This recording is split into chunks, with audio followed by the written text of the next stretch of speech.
Sir, అవినీతి, ఉగ్రవాదం ఈ రెండిట్లో ఏది దేశాన్ని నాశనం చేస్తుంది? నమస్కారం అండి. రెండు దేశాన్ని నాశనం చేస్తున్నాయి. ఏది తీవ్ర రూపంలో నాశనం చేస్తుందని అడిగితే చెప్తాను. టైమ్స్ ఆఫ్ ఇండియా వాళ్ళు ఒక సర్వే జరిపితే మన రాష్ట్రంలో, మన తెలంగాణలో ఎక్కువగా అవినీతి జరుగుతుందట. తెలంగాణలో ఇది అధికారులు, గవర్నమెంట్ అధికారుల్లో ఏ డిపార్ట్మెంట్లో జరుగుతుంది కూడా వాళ్ళు సర్వే చేసి చెప్పారు. 5 డిపార్ట్మెంట్లు చెప్పారండి. వాటిలో ముఖ్యమైన డిపార్ట్మెంటు, 5వ డిపార్ట్మెంటు ఏంటంటే మెడికల్ హాస్పిటల్స్, గవర్నమెంట్ హాస్పిటల్స్లో లేదా ప్రైవేట్ హాస్పిటల్స్లో జరిగే ఇంకా చెప్పనే అవసరం లేదు. వ్యాపారంలాగా చేస్తున్నారు. ఇది జనం యొక్క నానుడి, జనంలో చెప్పే మాటలు. మరి టైమ్స్ ఆఫ్ ఇండియాలో చెప్పింది ఏంటంటే మెడికల్ డిపార్ట్మెంట్లో మీకు ఆరోగ్యం బాగాలేకపోతే వెళ్తే లేనిపోని అన్నీ చెప్పి మీ దగ్గర ఉన్న డబ్బు మొత్తం ఉచితంగా చేయాల్సిన సేవలకు కూడా దుర్వినియోగంగా కరప్షన్ కింద వాళ్ళు తీసేసుకుంటున్నారు. అదేవిధంగా దాని తర్వాత నెక్స్ట్ వచ్చేది ఈ ట్రాన్స్పోర్ట్.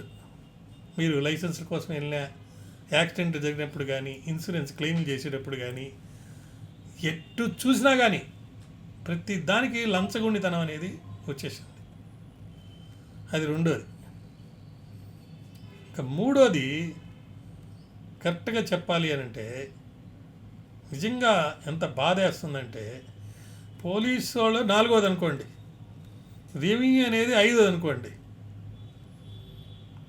ఈ డిపార్ట్మెంట్లు మన గవర్నమెంట్లో వచ్చే ఉద్యోగం చేసే ప్రతివాడు ఆలోచించేది ఏంటంటే తన పట్టకూటి కోసం ఈ డబ్బు సరిపోతుందని కాదు.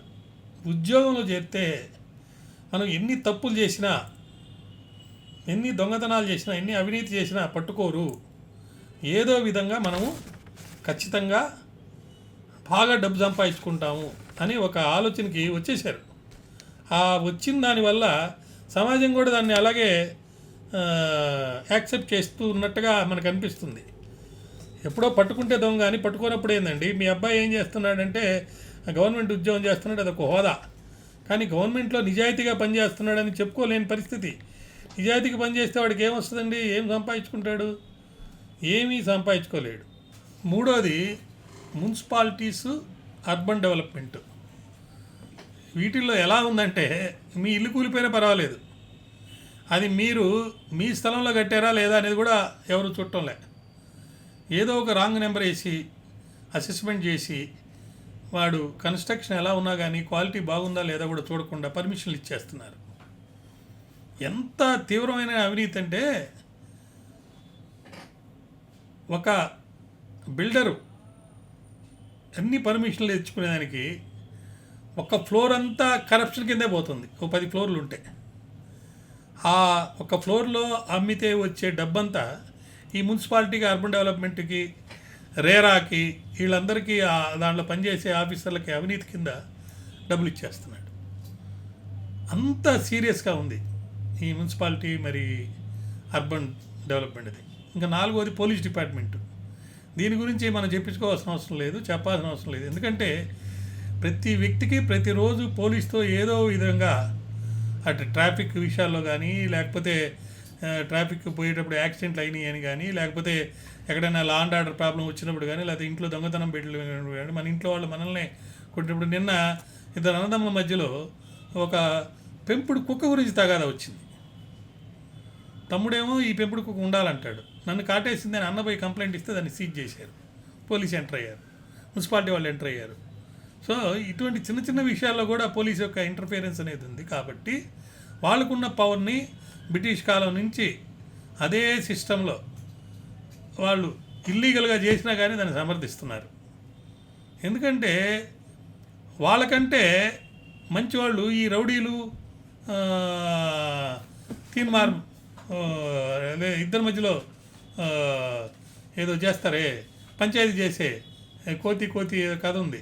అట్లా చేసేవాళ్ళు, దందాలు చేసేవాళ్ళు ఎక్కువ అయ్యారు. కాబట్టి వాళ్ళకంటే పోలీసు వాళ్ళే బెటర్ అనేటట్టు పోలీస్ వ్యవస్థ ఉంది. అంతేగాని రౌడీల్ని ఆటగా చేసే వాళ్ళని స్టాప్ చేసేది అనేది లేదు. ఇకపోతే రెవెన్యూ, గవర్నమెంట్లో ఉండే రెవెన్యూ డిపార్ట్మెంట్ ఈ పొలం వాళ్ళకి ఆ పొలం వీళ్ళకి కాంట్రాక్ట్ ఇచ్చేటప్పుడు కానీ, లైసెన్సులు ఇచ్చేటప్పుడు కానీ, వ్యాపారాల కోసం వెళ్ళినప్పుడు కానీ అనేక రకాలుగా అది ఫస్ట్ వచ్చిందంట. First revenue department, 2 police, 3 municipality and urban administration, 4 వచ్చేసి దాన్ని ఏమంటారు, పోలీస్ శాఖ. కాదు, హెల్త్ అనేది 5, 4వది రిజిస్ట్రేషన్ డిపార్ట్మెంట్. ఈ విధంగా టైమ్స్ ఆఫ్ ఇండియాలో వచ్చింది. అవి పక్కన పెడదామండి, అవన్నీ వద్దు. మీరు మీకు వచ్చినటువంటి ఆదాయాన్ని మీరు పన్నులు కడుతూ హాయిగా ప్రశాంతంగా జీవిస్తున్నారా లేదని మిమ్మల్ని మీరు ప్రశ్నించుకుంటే, ఉద్యోగస్తులు అనేవాళ్ళు వాళ్ళ డ్యూటీని చేయటం లేదు. రాజ్యాంగ రీత్యా వాళ్ళు మనుషులకి సేవలు చేసేదానికోసంగా ఉన్నా కూడా వీళ్ళే రాక్షసులయ్యి, అవినీతి పరులయ్యి, అన్ని విధాలుగా లంచగుండులయ్యి మన దేశాన్ని బస్టు పట్టిస్తున్నారు.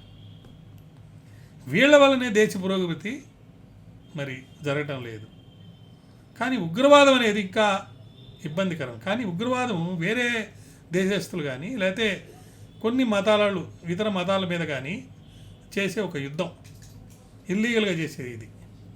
మరి దానివల్ల చాలా ఇబ్బందులు, కష్టాలు వస్తున్నాయి.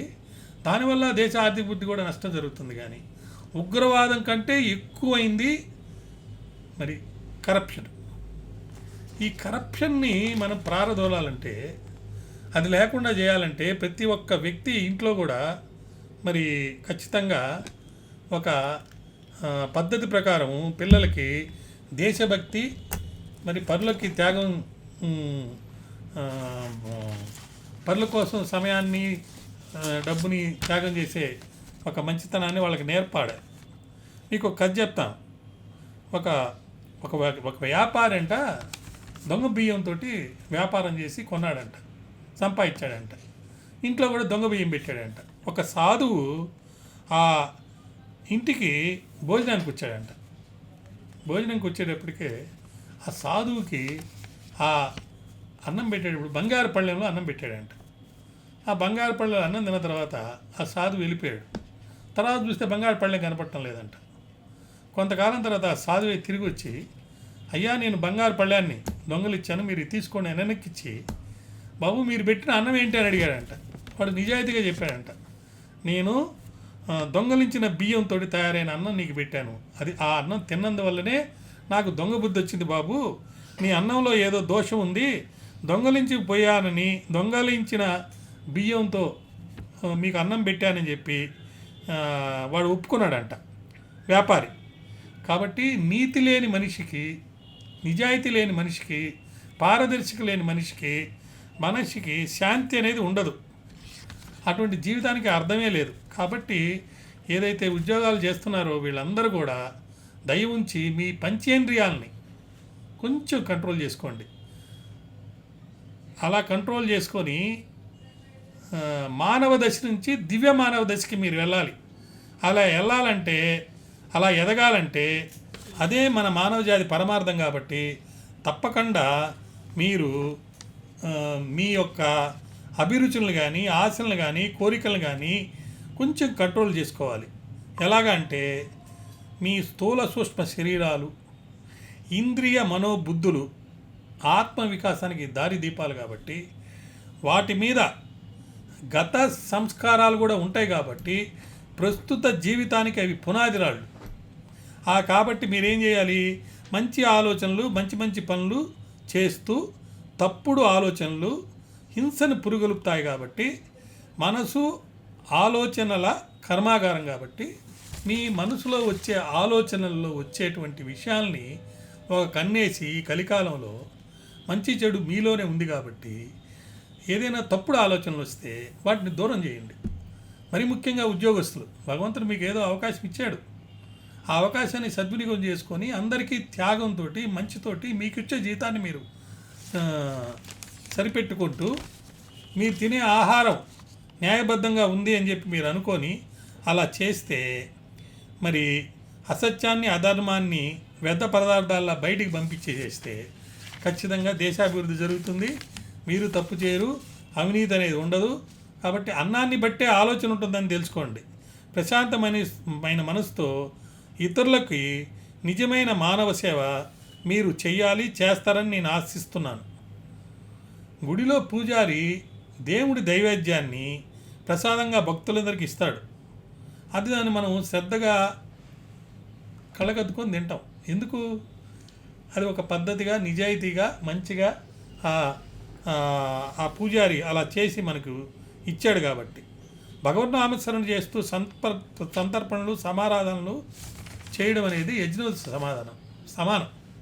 కాబట్టి మీరు చేసే ఏ పనిగా అయినా సరే భగవత్ సంకల్పంతో ఇతరులకి ప్రేమ, త్యాగం పంచి పెడుతూ మీరు కనుక చేసుకుంటూ పోతే మీ ఆలోచనలు, మీరు తినే అన్నం కూడా సరిగ్గా కనుక ఉంటే మంచిగా వస్తాయి. కాబట్టి మీరు తప్పు విధానంలో డబ్బు సంపాదించడం అనేది మానేయండి.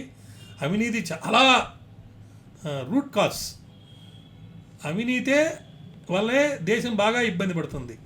ఉగ్రవాదం కంటే ఉగ్రవాదులనే మనం శిరచ్ఛేదన చేయాలి, వాళ్ళ మీద యుద్ధం జరిపి వాళ్ళని చంపేయాలన్నప్పుడు అవినీతి పరులు ఇంకేం చేయాలి? వాళ్ళని మనం ప్రారదూరాలి. కానీ మన వాళ్ళే కదా వాళ్ళు. వాళ్ళలో అలా అవినీతి చేయకుండా ఉండే విధంగా మంచిగా చెప్పుకొని సర్దుకుంటే మంచిదని చెప్పి నేను భావిస్తున్నాను. నమస్కారం.